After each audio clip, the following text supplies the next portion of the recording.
bámúbámú láyò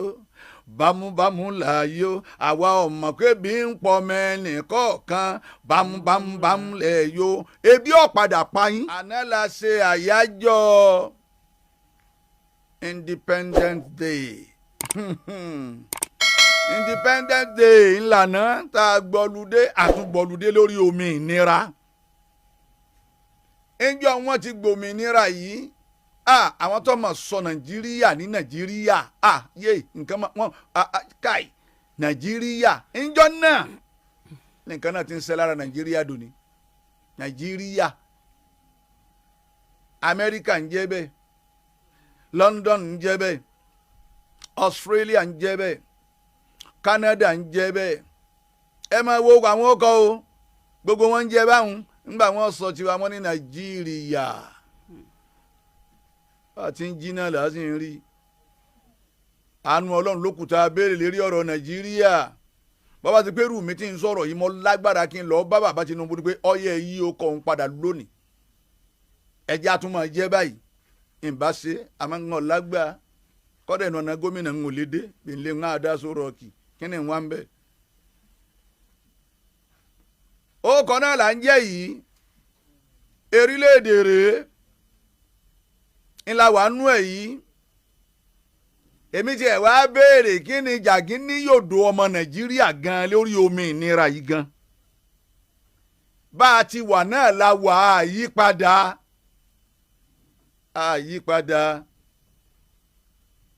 àyípadà Nàìjíríà ń bẹ bẹ́ẹ̀ náà ni kò sí nǹkan tó tẹ̀yàn rí ń bẹ̀ tẹ̀yàn pé níjọ́ tí wọ́n ti gba òmìnira yìí ẹ̀wò tọ́lọ́run ti ṣe fún wa kí ló ṣe Ọlọ́run kan gbá àwọn olórí fún wa dé àwọn olórí tí ń kó owó mi Ọlọ́run yan àwọn olórí fún wa dé àwọn olórí tí ń kó gbogbo nǹkan gbogbo wa tí wọ́n ń fa sápò Ọlọ́run yan àwọn olórí fún wa dé àwọn olórí tí wọ́n gbé ìlú kọ́rùn wọ́n wá mú kọ̀ǹgọ́rọ́ ni wọ́n wá ń lù pé bámúbámú láyò bámúbámú láyò àwa ọmọ kébi ń pọ mẹ́ni kọ̀ọ̀kan bámúbámú lẹ́yò ebi ọ̀padà payín Ọlọ́run èsèkà àtúnwò kíní ní Facebook àbí kíní wọ́n ń pè é ní táwọn wò wọ̀nyí inú pàmṣẹ ń ṣe àyájọ́ omi ìnira tí wọ́n kó dé yìí tá a là ń ṣe ọdún márùndínláàádọ́rin which is 65 years 65 years tí Nàìjíríà ti gbòmí mo wá wò ẹ̀rín tí mo rí wọn ẹ̀rín tó lágbára ni o kí ni ìdẹ̀kùn tá a rí hospital wa lóògùn kúnbẹ̀ falafala ni àbí tó ṣe pé gbogbo equipment tí wọ́n ń lò ló pé ń bẹ̀ ni sẹ́ńbi eléyìí tá a débẹ̀ tí wọ́n ní oxygen wà àmọ́ kò sí iná adébí ọ̀kan wọ́n ní kinní kan wà àmọ́ kò sí oxygen adébí ọ̀kan kò sí bẹ́ẹ̀dì adébí ọ̀kan àwọn dókítà wọn náà ti sá lọ ṣé independence náà òmìnira náà ni ẹ̀sà gbàdé ẹgbà ẹ̀ ń lọ stadium ẹ̀ ń lọ ṣe fìkàn ẹ̀ ń ṣe bó sì síra sí wa ń bẹ̀ ní tí ń ṣe wáyà ẹ̀rí yanjú bàbá ńlá ó tú sàgbẹ̀ ó tú òkè ọdẹ la ìlà ẹ̀ sì wọ́ ọbẹ̀ ẹ̀ sì pààyàn mẹ́ẹ̀ẹ́dógún obìnrin kan sì ń ké ọwá jòkótò kú ọkọ ẹ̀ ẹ̀yin aláṣẹ wa bó lẹ́sìn wájú Ọlọ́run ẹ̀ lè rí ọ̀nà lọ. Ad'ul mujiba ilahi an yudima lana bil khairi dini wa dunya ahla Nàìjíríà. wà dúnìyà àwọn èèyàn lísìn sí eré ayé lọ wà yìí. bil khairi dini wa dunya ahla Nàìjíríà. ó mú ohun yẹn ó wá kí orin yẹn ní akọ kò wá kò jórí gbé kalẹ̀. Ad'ul mujiba ilahi an yudima lana bil khairi dini wa dunya ahla Nàìjíríà. afáwọn ẹwà islam ẹ sálámà sílé. Assalamu alaikum wa rahmatullahi wa barakatuh. ohun afáwọn alẹ́ gbọ́ ni Sheikh Ibrahim Hanbali al-Imam Guniya apá náà kásẹ̀gì ẹwà islam abẹ́ islam ọlọ́run pẹ̀lú yín. inú ológo láyé lónìí lẹ́wà ẹni ọba ní ẹ̀ ṣe ògo òun gan ni ẹ̀ ṣe ògo ẹni ọba ní sẹ́ nínú àwọn ìràwọ̀ tí ńlá ń lò lọ́wọ́ ìràwọ̀ wo wọ́n ń lò lọ́dọ̀ yín òun gan ni ẹ̀ ṣe ìràwọ̀ inú ìràwọ̀ lónìí inú àdàbíyà ọ̀kan ni inú ògo lónìí inú àdàbíyà ọ̀kan ni àdúrà yín dúpẹ́ lọ́dọ̀ ọlọ́run o ẹ má wọrí sẹ́ gbọ́ igi mangoro wọn lẹ́kọ̀ọ́ mọ́ kí ló jẹ́ wọn lẹ́kọ̀ọ́ mọ́ èso tó dùn tí ń bẹ lórí ẹ̀ igi kaṣú wọn lẹ̀ lóko kọ́dà wọn tún lẹ̀ ń bàtà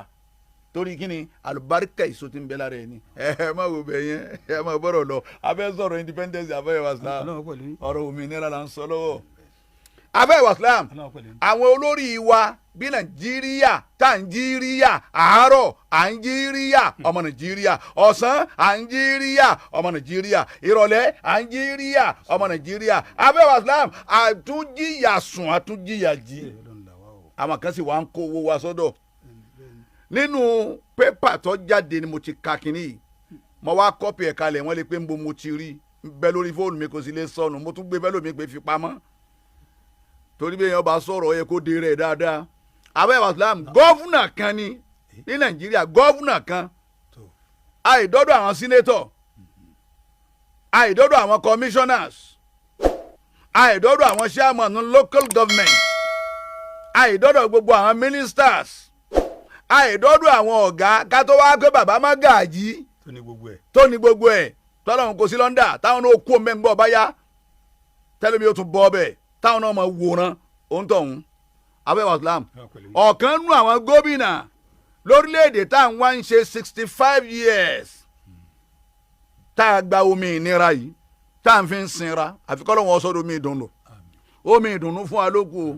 ọ̀kan nù wọn wá dájọ́ fún un pé death by hanging after investigators traced 1 trillion to his secret foreign account in Australia. 1 trillion kẹ́yìn ó sì kó yìí ẹni ó kójú bẹ́ẹ̀ ló ń bẹ àfẹ́ wàsílám ẹ má jẹ́ ọba yín lójijì ẹni ó tún kójú yìí ló ń bẹ. ebe èèyàn ló kówó nàìjíríà títí ló ní kọ́dà kí wọ́n bá gba gbogbo ohun táwọn ní àwọn ò lè tòsí. òun lọmọ tó ń kó. tẹ̀mẹ́gbẹ́lẹ́ ó tayọ 1 trillion eléyìí wá kó 1 trillion ọwọ́ divert ẹ̀ ti secret account ní Australia kòkó dúró tòsí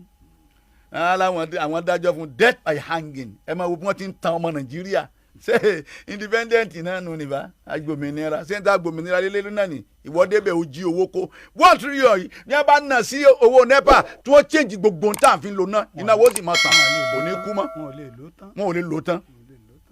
iná wa ò sì ní kú mọ́ iná ò ní kú mọ́ àfẹ́ wàsílám independent náà ni àfẹ́ wàsílám hekima tó lè yẹ o